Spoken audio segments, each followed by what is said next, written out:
Yo, you already know who it is. Price Rob Bramigos podcast in the building. Sunday afternoon episode. We coming to y'all live as usual. All right, Nate, I just got to stop you right there, All right. right quick. So, because if you look at my background, because if you've been following baseball for a little minute, you'll see that my Cardinals, even though today, don't look at today, just don't worry about today. Not gonna pay attention. Uh, they were on like a nice little streak. We got the series win against the Royals, but as you see, like you got the tarps off Terrace right there at Busch Stadium. So because of that, I want to show my solidarity with Stephen F. Austin. Shout out to Stephen F. Austin, their baseball team, who we ain't gonna talk about what happened to them today either. But they basically show solidarity at Busch Stadium. So I'm gonna be tarps off for this episode of Ramigos podcast. Come, bro. My boy said tarps off for the show. Tarps off for the show. And there you go. Rob, tarps off for the show. Get his Petey Pablo on, goddamn it. Busch Stadium. Busch Stadium. Take his shirt off. Whip around the head. You already Like know. a helicopter. Bro. Rob said he has to go tarps off for the Cardinals. He's in the building today. And just like that, we're going to jump into it. NBA. Look, it's something that we saw people talking about online. And I'm pretty sure Rob is with me because we kind of discussed this a little bit. But we do not agree with some of you people who feel that Ant leaving early in the game, dapping up everybody, and then leaving it was a disrespectful thing. Look, Minnesota was getting their ass thrashed. Okay, wasn't no coming back. Wasn't no coming back. Ant knew, hey man, look, it's over with for us. I'm gonna shake everybody's hand. I'm gonna go ahead and get a body. I'm gonna hit the showers early because we ain't coming back. Look, Chris Finch had already emptied the bench, bro. We knew Ant them wasn't going back. And did he leave too early? No. Not in my opinion. He knew that this was game over. Spurs were the better team. Spurs made it out. It was what it was at that. So for all you people out there who keep saying, hey, this was disrespectful, he left, this was not Mike. This was not what y'all deemed to be Mike and Isaiah like, dog. That's not what this was. This wasn't even close to that. This was not remotely close to that. What Isaiah and them did was they were upset that they finally lost, and they decided, hey, we not gonna shake their hands. We not gonna do this, even though Mike and them took them ass whoopings in the beginning like champs. We not taking our ass when we leave. This is not the same thing. Do not compare these two situations. This is not even close to being on the same plane. Leave it alone. You're reaching way too much with that. Yeah. For sure. Anything you wanted to add to that, Rob? Yeah, no, I mean, like, this basically with Ant, I think if you basically didn't watch the game, you would basically think that, yeah, of course, Ant basically dapping them up with 8 minutes to go. Why the fuck would you do that? See, here's what it was. Like Nate said, they emptied the bench. So it literally, like, Ant didn't log another minute within the game. Like, it literally, he sat there as his team was basically getting, essentially rolling out the game. Like, you had to play all those minutes of the game. Because if anything else, probably would have just dipped. Because, like Nate said, they were getting their ass spanked. There was no chance of them basically coming back in the game at all. 2, I think that basically, in which it was the case, Ant basically was like, I feel mad about this loss. I'm gonna dap y'all up early. Yep. And I'm gonna split as soon as this game is over, which that's exactly what he did. He said, all right, hey, let me show y'all respect, which is what he said in the press conference. I'm gonna show y'all respect, and I'm out. You know, there wasn't like how it was with the Pistons, where it's like their motherfuckers leaving the court like as soon as basically MJ basically gives them they fucking walking papers and everything like that. So yeah, man, like Ant just basically said, hey, I'm gonna do it this way. I know Udonis Haslam basically made comments in the post game saying, you know, you have to basically be in solidarity with your troops. What solidarity? Like the only difference that basically happened is if basically Ant did that after the game is that it would have been after the game. Yeah. Like there wasn't anything that was like, oh, I'm showing the white flag and my team's not. The coach already showed the white flag. The coach basically said, hey, we're done here because you wouldn't empty your bench if otherwise. Like it's game 7, like or not? Was it game 6 or 7? It was 6. I want to say. Yeah, it's game. I think it was game 6, but it was a closeout game. So unless basically the coach is like, hey, these bench players who barely play has a better chance than my all-star, I don't understand like what you basically got to get mad about. The game was over for all intents and purposes. The only difference was Ant just said it more explicitly than what the coach did. And really, he said the same thing. Like, it was just like, you know what? We could see. Good job, Spurs. Good luck on the next round. And that was really it. But no, and what Ant did was just fine. I have no problem with it. It was different. I'll give them that. Like, I'll give anybody that criticizes Ant.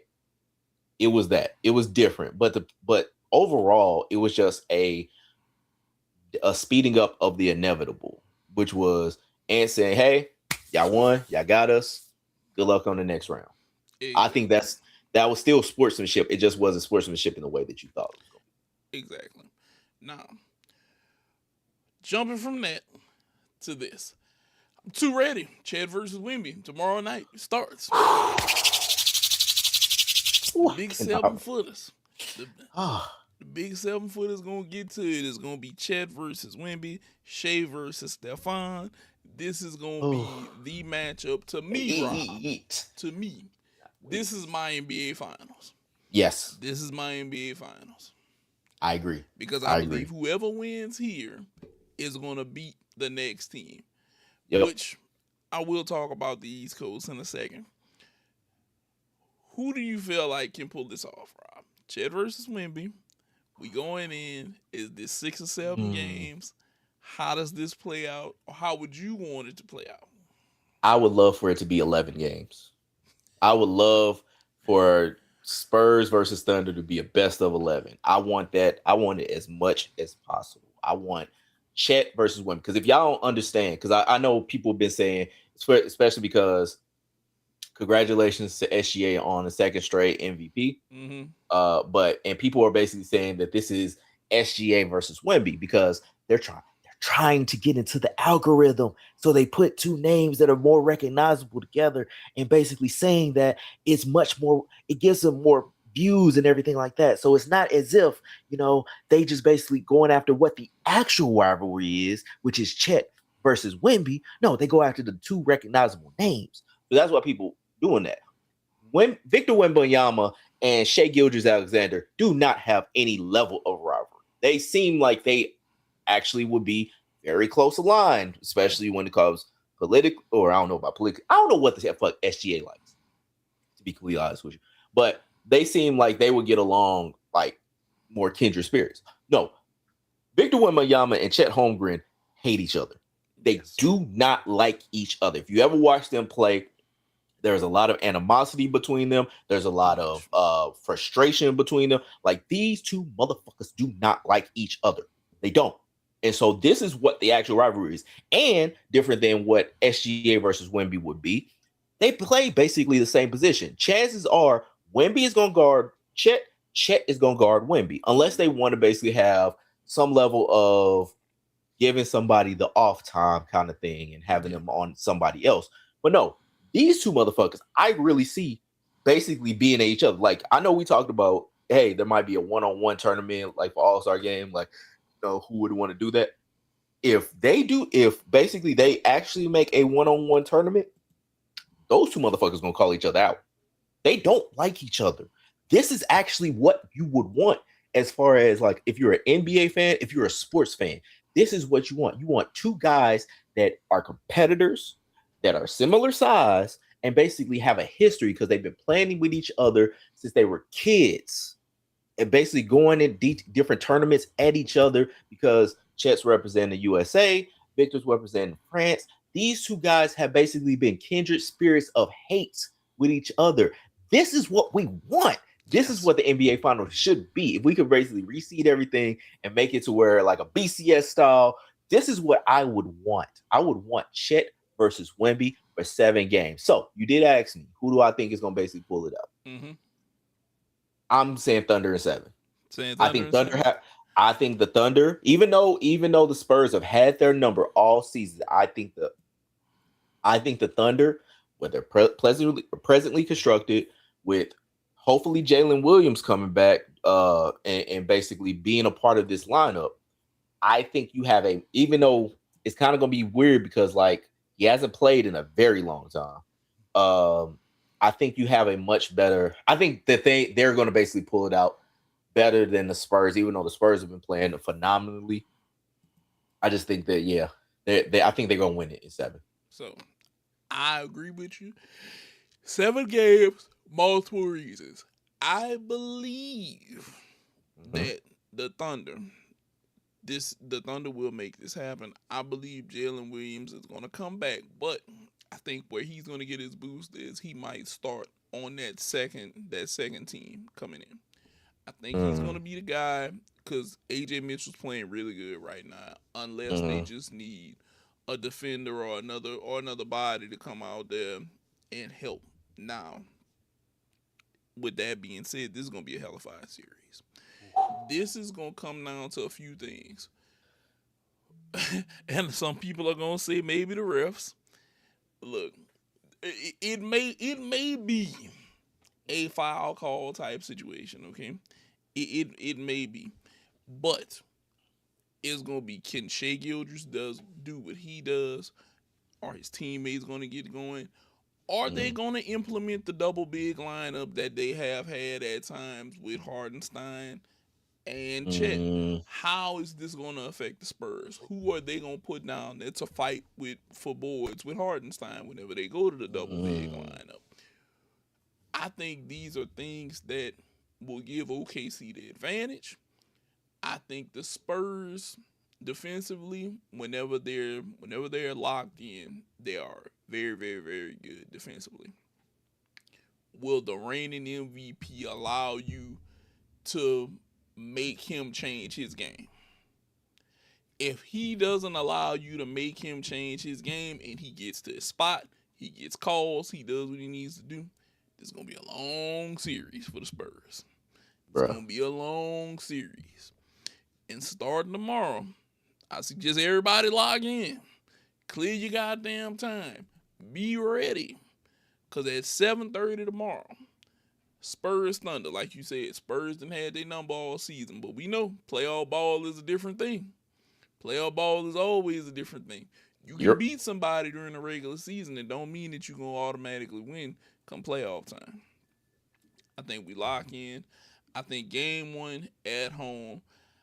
I think the Spurs going to be in it till the third quarter. And I think fourth quarter game 1, Shai Gilgeous is going to have one of those games. And he's going to say, I'm going up 1-0. Let me get my series. It might be 7 games, but I'm going to get this one done. And Jalen Williams is a go for the series. See? There you go. It's going to be an issue over there. Now, on the flip side, tonight, Game 7, Cavs Pistons. Okay? Something happened in the last game, Rob, that I did not expect to happen. What's that? Jalen Duren finally showed his ass for a double-double. 15 and 11 was effective. The Pistons got to the rim as a team. They made it happen. I don't know. And this is just a wild theory that not many people have thought about.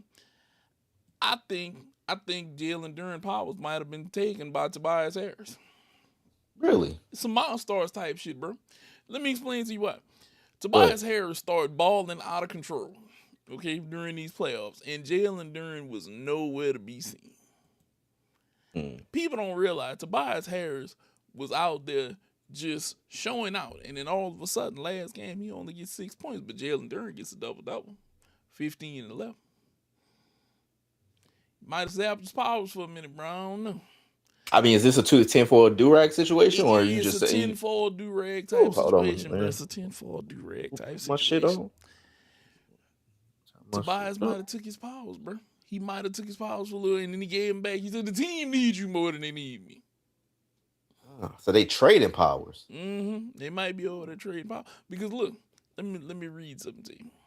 Go ahead. Before Jalen Duren had that good game, Tobias had 13 last game, 13-6. All right, game. He had 16 the game before, 21 the game before, 21 the game before. Tobias was out there putting up numbers. Tobias said, "Y'all gonna call me NBA J. Cole for a reason." Ugh.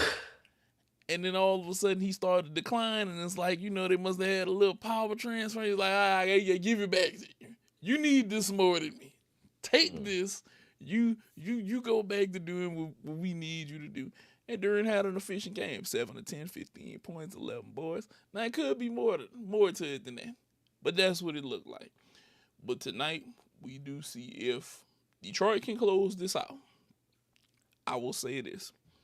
But If Detroit beats the Cavs tonight, I look at this like this. This may not be a failed experiment for the Cavaliers, but it will be what I told you, Rob. They have to learn to get off their ass whenever the three's not dropping. The same thing that put Boston out could be the same thing that puts the Cavs out tonight. You keep settling for threes. You keep settling for threes. You keep trying to get threes. If it's not dropping, get to the rack. Do what you need to do. Get to the hole. But do I think tonight is going to be a good game? Yes. Do I know who's going to win? No. But I will say this. It looks like the Pistons got the juice right now. Yeah. The Pistons got the juice. I see an old school score coming out of this game, dog. I think it's going to be like, I don't think either team going to get to 100. I think there's going to be a lot of pucker factor going on.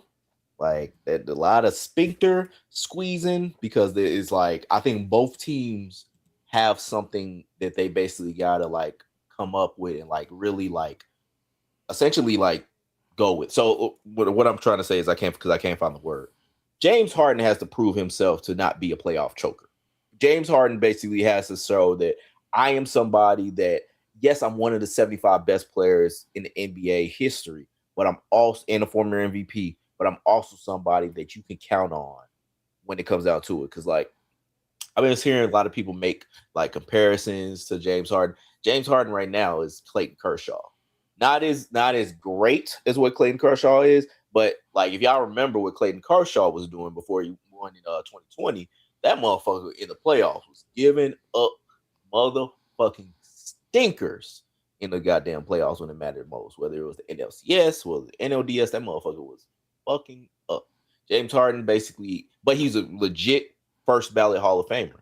James Harden is the same exact thing. James Harden is a legit first ballot Hall of Famer, but puts up stinkers when it matters most. Now, the games before that, he does pull up great performances, but when it matters most, just like the last closeout game, he puts up stinkers. Even though he had like 23, but had like 8 turnovers. The thing he has to prove himself with that. On the other side, even though the Pistons basically came in with low expectations, they are the number 1 seed, and they are at home, and this is the time to close out this series. They basically clawed back to get it to Game 7. This is the time that they got to prove not only that we're not just a flash in the pan, but we're here to stay, and we're here to stay in these playoffs. This is the nut cutting time right now. Who is going to be the one to do it? And I think both of them going to have it on their mind, and both of them going to basically shoot like 15 for 100 from the field because they just both nervous as fuck, got everything on the line, and basically, yeah, we're going to probably see like a 79-73 game. No, it ain't going to be that bad. I would say if I could predict the score, I would say it's probably going to be 95-89 Pistons. Okay. No. I'm gonna go with the Cavs this time because I'm gonna say Cavs gonna basically pull it out. So 95-89 Cavs. Okay. So I'm gonna tell you something, and I had to go back and double check to make sure I was right. The Knicks may want the Cavs more than they want Detroit, and I'm gonna explain to you why. Go ahead. The Knicks have beaten the Cavs 2 out of 3 regular season. Okay.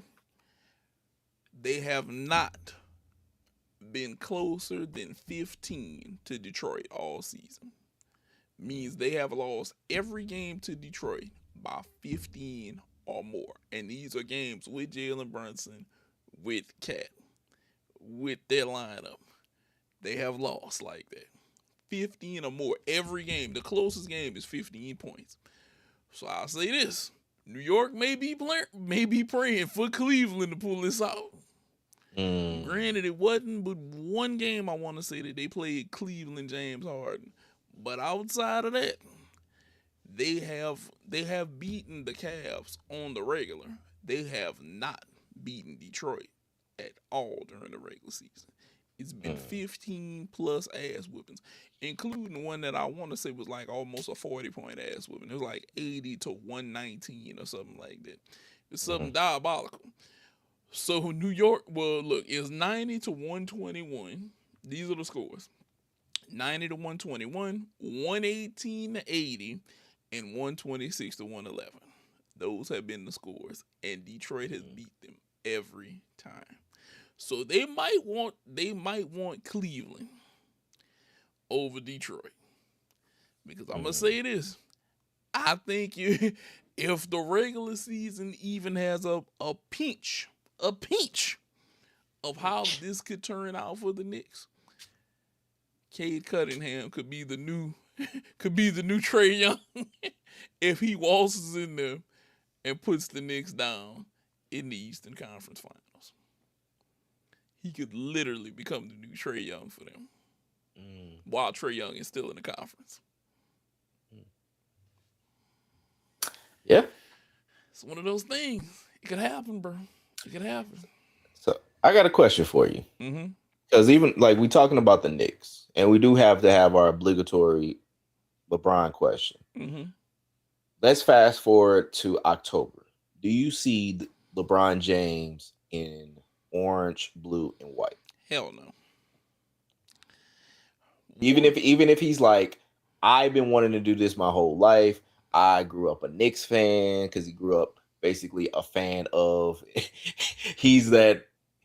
I won't say what LeBron is because I'm gonna be me, but he's basically a guy that only follows certain people.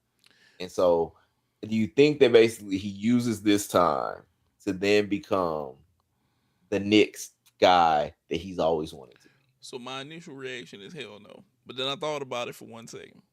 LeBron already said Maverick Carter, which is his guy, says that he wants max money type money, $50 million.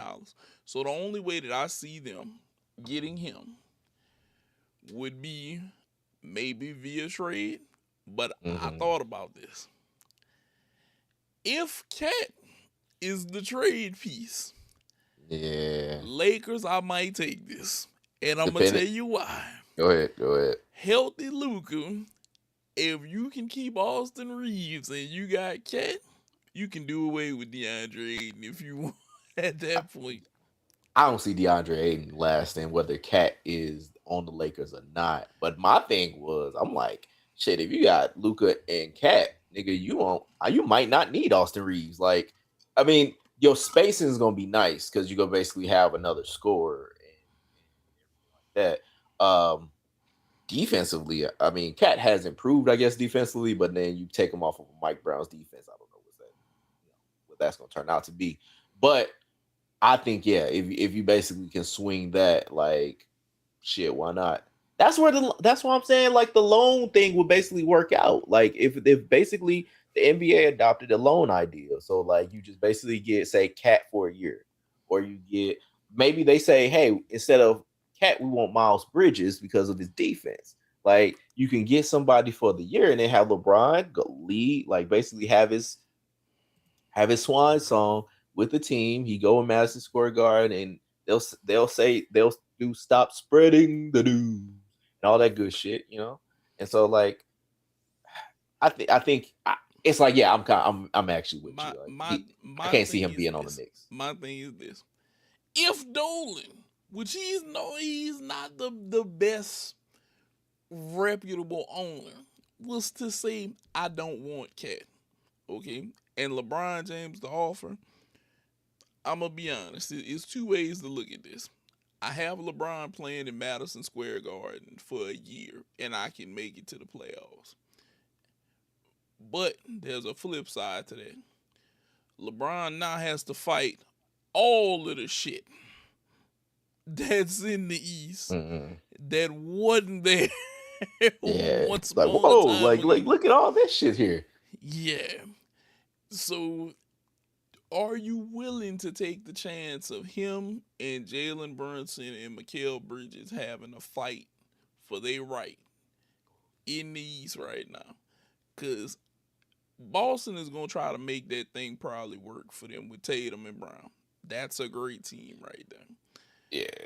You should walk through Philly. Philly got multiple Mm-hmm. problems over there. The Cavs could be a problem for you. Depending upon where Giannis falls, it's a problem. Detroit has become a problem. as much as I hate to say it, Orlando, well, I don't hate to say it, Orlando has become a problem. Washington might be a problem if they're healthy. It is a lot of problems now in it. If Chicago can put pieces around Josh Giddey, that might be a problem.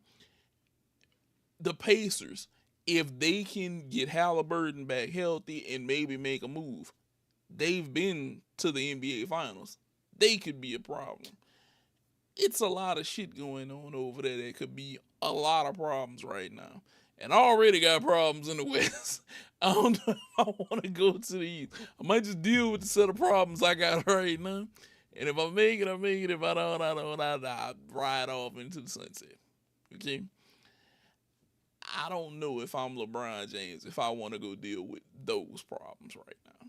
Because Very of true. because of the money that he feels like he should quote unquote get. Because I'm gonna be honest with you, yeah, you producing at a high level, especially for a person in the NBA at your age. The problem is 25-point LeBron couldn't get it done because he's gonna need a star. He's gonna need a Brunson or somebody like that, and he's gonna need some supporting pieces. If I get rid of Cat or whatever I have to give up, is it going to be enough with them to get through this? That's the biggest question. Yeah. Or should I just, ponder retirement? If it's me, I'm pondering retirement. I ain't gonna lie to you. I'm pondering Ah, retirement. nah, he ain't. That nigga can go get one last season out of somebody. Yeah, That nigga is not gonna just retire. I put my shirt on if basically that nigga just retires. yeah, And watch, soon as I say that shit, it's gonna be something pop up. Be like, put your shirt on, nigga. yeah. But it's some crazy. It could be some craziness with what's going on over there. Now, Yeah. the next thing that I see that's on our list that we must talk about. Go ahead. White Sox. See you, baby. We see you over there, player. Especially because y'all got a walk-off win today. Like, got a walk-off homer against the motherfucking Cubbies, the crosstown in rivalry weekend. Like, see, y'all won the series against the Cubs, dog. The division, NL division leading Cubs, which helps your boy and the people behind me out. So I appreciate that. But no, it's not only that, it's the fact of y'all are second in the American League Central. I mean, let me refresh my standings by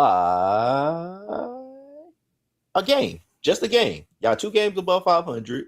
Y'all third in the league in home runs because y'all got the number 2 guy in home runs, Murataka Murakami, Munitaka Murakami, excuse me. And y'all basically are fucking killing it, dog. Like, I like what the White Sox doing. We said it before. Like I said it in my my AL Central preview that you guys were going to be a nice team to watch. I didn't think you were going to be a nice team as far as winning, but I thought you guys were going to be a nice team to watch. And y'all have basically shown the damn thing. And I also love Munitaka Murakami because I'm a person that loves to see people persevere. The thing about Murakami when he came into the league was people saying that he might not be able to catch up to the fastball, to catch up to the speed within MLB. It said that basically he had a lot of swing and miss to him, that it was going to come into play. And sure enough, this motherfucker has been absolutely raking, raking in his first season in MLB. And I look, I love to see people basically overcome other people doubting them. I put it on Blue Sky earlier this week. They I love the thing I love about Jordan Walker is that basically he basically looked failure in the face and beat that bitch ass. I love athletes that just basically see failure, see things that they gotta overcome, and they beat that bitch's ass. I love seeing that shit. And granted, Murakami is fourth in MLB in strikeouts, but mind your business, lady. That we ain't gonna talk about that. He is still number 2 in home runs. So, it's fine. It'll be all right. Like just like his countryman Shohei, who isn't near the top in strikeouts, which is actually new because that nigga does strikes out a ton. Yeah. But yeah, no, I mean Murakami, White Sox, we see you, baby. Keep doing your thing. Hopefully it keeps going because I love watching, or the games that I do see, I like watching y'all. Yeah. And I rather watch y'all than the Guardians. No shade to the Guardians. I just don't really like y'all. Yeah, just don't really like y'all. I don't know what it is about the Guardians. Even when they had their other name, dog, I don't really care for them. To be honest, I'd rather be an Indian than a Guardian. I'm just throwing it out there. Nah, they got it right. Because yeah, we at Bromigos don't endorse caricatures of Native Americans and basically the racist shit. So you're good as Guardians. Granted, there are better names out there. So and not just taking a Deans, kind of name. So basically, you could still have that kind of suffix. But be that as it may, I don't know what it is about him. It's like, yes, I got Jose Ramirez, but it's like I don't really care. I mean, Angel Martinez has been fine this season. Chase the Laudner's been good. Like Gavin Williams has been cool. I don't know what it is. Like I really don't know what it is. I can't really say why I don't like y'all. It ain't even to where I don't like y'all. It's to where I don't care about you. Like I just don't really care to have you in my space. Even though you guys win, and I love it when you guys had Terry Francona as your manager and everything like that. I just don't care for y'all. Yeah. I don't know why. I understand, Rob. I understand. Now, we got to talk a little bit of MMA. MVP MMA 1 went on last night, Rob. And I got to say this. I looked at the list. People got paid. Minimum 40,000 for the up-and-comers. People like Francis made 1.5. Ronda made 2.2. Carano made 1.1 or 1.07, something like that. When people got paid last night, Nate Diaz caught $500,000, Mike Perry caught 400,000.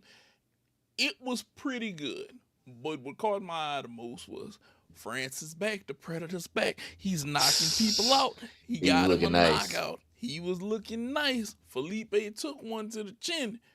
And I gotta say kudos to Francis not dropping down, ground and pounding him after he hit him. He knew Felipe was done. He let him stay. Then he went on to call out John Jones. I was like, that would be the matchup of matchups for me to see. Francis was looking good. I think John is still in good shape. If John and Francis, I don't know who.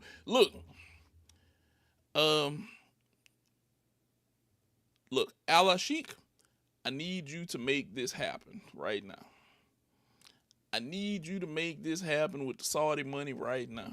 I need you to go in there and say that you're going to give each one of them $5 million apiece. We'll come up with the rest of the card after. Yeah, rap money. Yeah, we'll come up with the rest of the card after that, okay? We'll figure this out, okay? This is one of them ideas where I just need to see it. If I can see Jones versus Ngannou to see who's going to make this happen and who comes out on top, this will be one of the best MMA matches I could see. I'd enjoy this beyond and above things that I want to see MMA wise, okay? Now, just as quick as Francis ended one in the first round, it went even quicker for the women. Ronda Rousey went out there and went and got an armbar in 17 seconds, Rob. 17 seconds with the armbar. Okay. Was it a great win? Yes. Did it get paid a great amount of money? Yes. For 17 seconds of work to make $1 million, would I do it? I'd take that armbar right now. I mean, my tinfoil do rag ain't never came off, but I'm let them cook, because I mean, I look, the fact of the matter of basically having your motherfucking top fighter, basically come in and just get beat that quick is like, it just screams nefarious necessities. But I'm gonna let him cook. So You gonna let him cook with him? yeah. I mean, look, I don't know. Like maybe they did the damn thing, and maybe she was just that good. And granted, like essentially, Carano hadn't fought in like 17 years. Yeah. Ronda hadn't fought in a decade. So I mean, they both it may very well be. And to be honest, it's like I don't remember ever seeing Carano fight. I just remember hearing about like Carano fighting being a thing. Because at that time it was the start of women actually getting to go in the ring or go in the octagon. Because it was, I want to say it was at the time where Dana was still on his like no woman's gonna ever grace a UFC ring kind of bullshit, and then Ronda Rousey came in and basically tore the damn thing down. Yeah. But yeah, no, I mean it was what it was. I didn't watch the fight. So I did. It was, so this is what I'll say about the MVP promotion. It was on Netflix.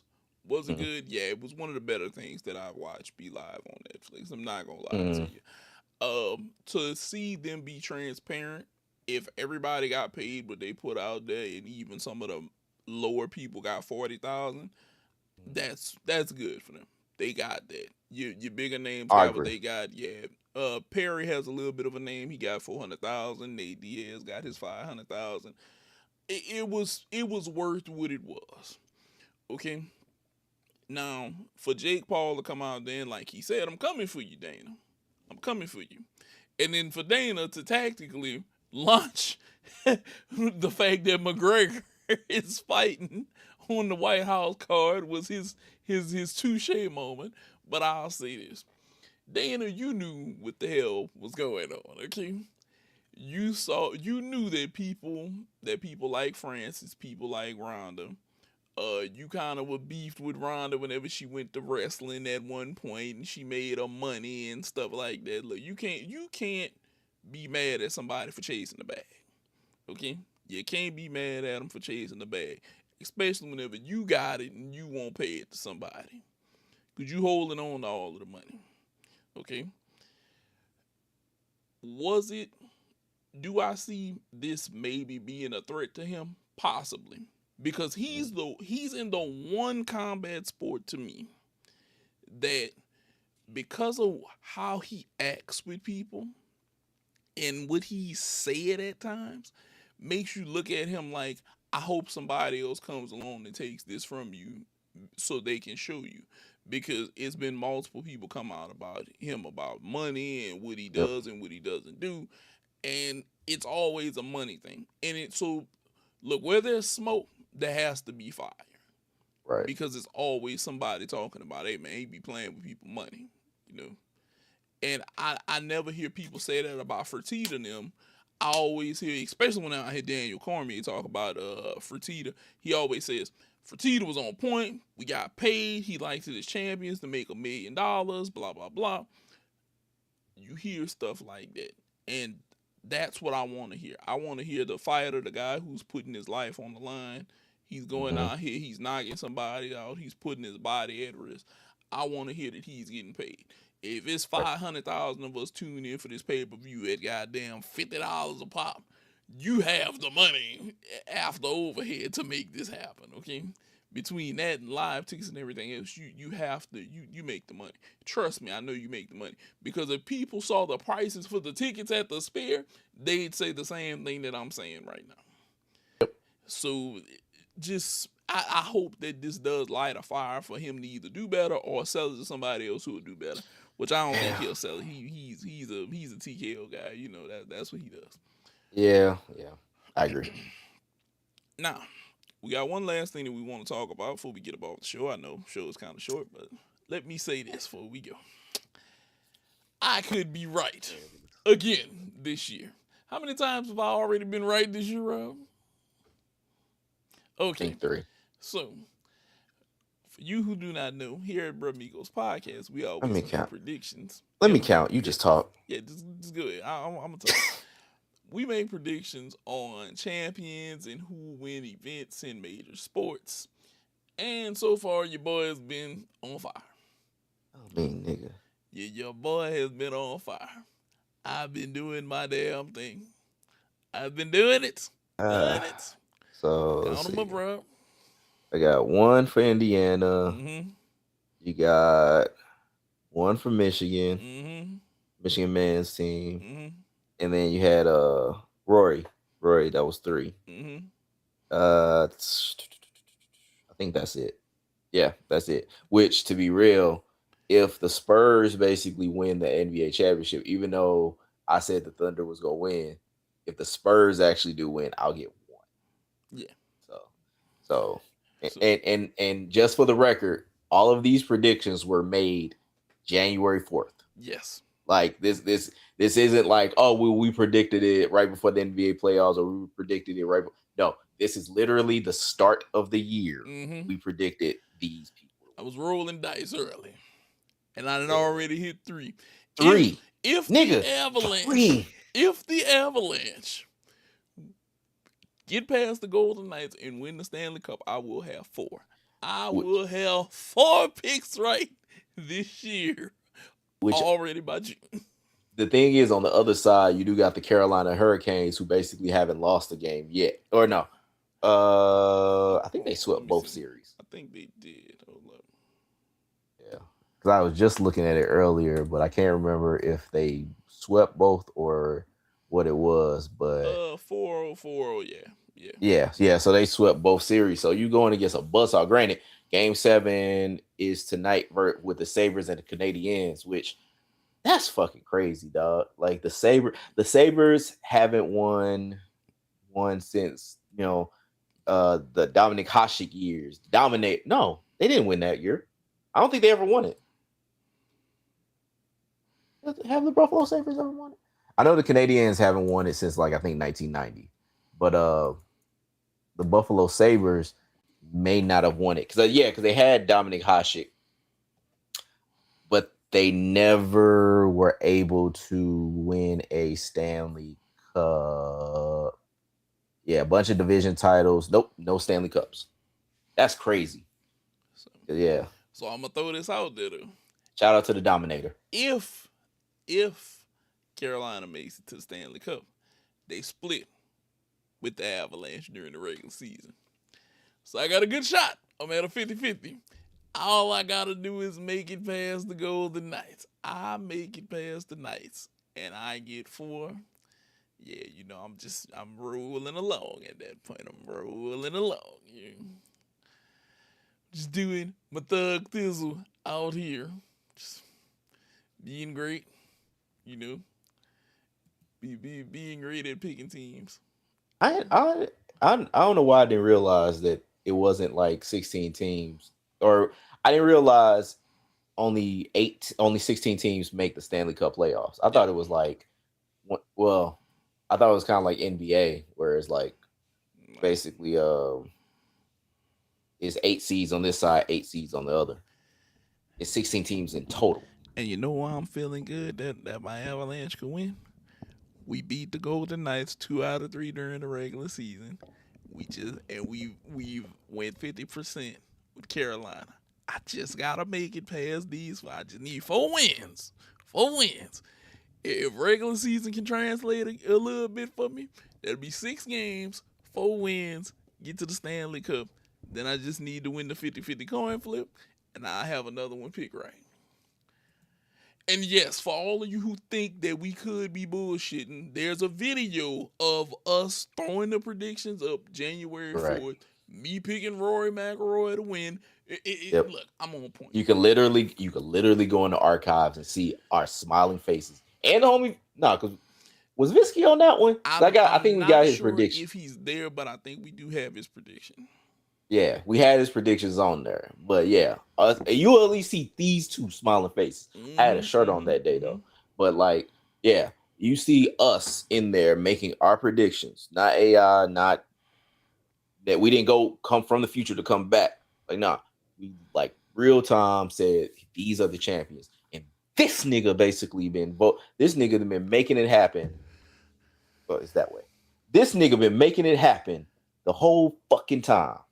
Hey, and look, and how are we ruling our WWE picks? Do they have to have the belt by the end of the year? By the end of the year. Okay. They have to be holding said title. Same thing with the AEWs. So they have to be holding said title at the end of the year. So just to let y'all basically, I don't say it's not a peek behind the curtain. It's literally we said it on the show. Yep. But I have Braun Breaker and Gunther basically being the champs, and I had Bianca and Rhea being the champs, which Bianca's not going to be a champ at the end of the year. Nope. And Rhea is currently a champ. And he's a nice looking pregnant. Like I liked how Naomi when she was on IG basically doing her pregnancy stuff. Bianca's basically doing really cute pregnancy stuff too. So check them out. Or Naomi already had her baby, but check them out. Nate had Gunther and Jacob Fatu, which close. And then he had Bianca and Jade Cargill as well. So Nate to get the belt back, they can score something. She fucking better because I'm like, why the fuck you give her a stable if you basically ain't gonna? And then I got Moxley and Willow Nightingale. No, I got Hangman and Athena. You got Moxley and Willow Nightingale, and he got MJF and Mercedes Moné, which MJF is technically hurt right now. Mm-hmm. And we're gonna see. Well, UFL hasn't passed yet. No, it's going on right now. Still going on. Which Rob got Battlehawks. I got Roughnecks. Visky got Brahmas. Which the Brahmas don't even exist anymore. Yeah, they don't. So he may. Well, no, his pick is disqualified because he ain't been here. So his pick is disqualified. His pick is for a team that don't exist. yeah. So his is disqualified. We have Lynx. Rob has the Lynx. I have Mercury. Visky has the Fever. Y'all go back to the old episodes and see what we predicted. Oh, Visky could win one though if the Pistons go to the finals. Because the Pistons are still and the Spurs are still in. So y'all could one of y'all could potentially get a point here. Yeah, sure. If not to be one could be knocked off tonight and one has a series that's about to come. And actually, so y'all tell me if this counts. So the homie Nate has in the UFL the Roughnecks. Now, there is no Roughnecks in the UFL. Because I think the Roughnecks used to be Houston, if I'm not mistaken. It's because Dallas was always the Renegades. So y'all tell us if that should count. Like y'all tell us if basically he should be able to get by, even though the team name is the Gamblers now. Because Battlehawks cause law. We don't change shit. And we near the top of the standings, I think. Yeah, because actually the UFL website, I swear, like last year the UFL website had like they didn't have their shit on their site. It's like literally it's printed out to a PDF. And basically you go there instead of them actually programming it to where you actually see the shit on the site. It was fucking crazy. Yeah. But no, the stats have it like that. So the stats still have it to where it goes to a PDF instead of it being on a website. Like it's fucking crazy. But yeah, so right now my STL Battlehawks are number 2 in the UFL. The Houston Gamblers Wimbledon coming are up 3 and 5 next month. Yeah. 29 through the 12. Yep. So we got stuff hot there. Yep. But I'm already to be completely honest, I'm already conceding. Like this nigga gonna win it. Like it's done. Like it's over, ladies and gentlemen. It's over. Like this nigga won it. Hey, bro, look, I was on with it. I told about like, look, Indiana, look, Indiana was there. And look, none would make me happier than if the Mercury went out there. If I got a few, if I just get a few more, just get a few more, you know. I mean, shit. If Carson Beck could actually finish the goddamn job, I would have won one. That nigga wouldn't have won. Hey, it happens like that. I had no faith in you. I had no faith. And that's fine. Because you only right to not have faith in that nigga. Look, everybody was like, he's going to the U. They're going to win. And I was like, Indiana. Yeah. I was like, Indiana. Let's not fool ourselves here. It's like, it's not happening. And everybody was like, you're wrong. It's like, it's not happening. Sure enough, got it done. They got it done. But with that being said, Bruh Migos podcast, remember, we're always here. Come through every Sunday. We live. Then everything goes up. We have clips, TikTok, everything. Me and Rob, Blue Sky, been better. I've been getting better. Been getting better on them. You can come follow us there. Like, subscribe, share, tell your people about us. Come through, leave topics, anything you want to know, anything you want to hear us talk about, whether it be WWE, NBA. We'll even do some NHL. You know, look, we do it all, baby. We do it all. It's Bruh Migos podcast here. Rob, what you want to say before we get about it? Nah, man. Good night, Canada. Good night, Taylor Swift. Good night, LeBron. Good night, Moon. Good night, June. Yeah, man. Y'all hit us up on these sites, dog. Like, hit us up. Let us know what you hear. Continue the hate, because we've been getting a good amount of hate. I've been love it. Smelling it like it's been all up in my whiffs, all up in my nose. Keep the hate going. I'll make my chest bounce if that helps the hate. I will keep it going for you, for the people. So good night, ladies and gentlemen. All right, like I got you. I got you here. All right. And if you want to see more pecs jumping, like, subscribe, and these puppies gonna keep on bouncing. You see him? He's with the Terry Crews action right now. Indeed. With that being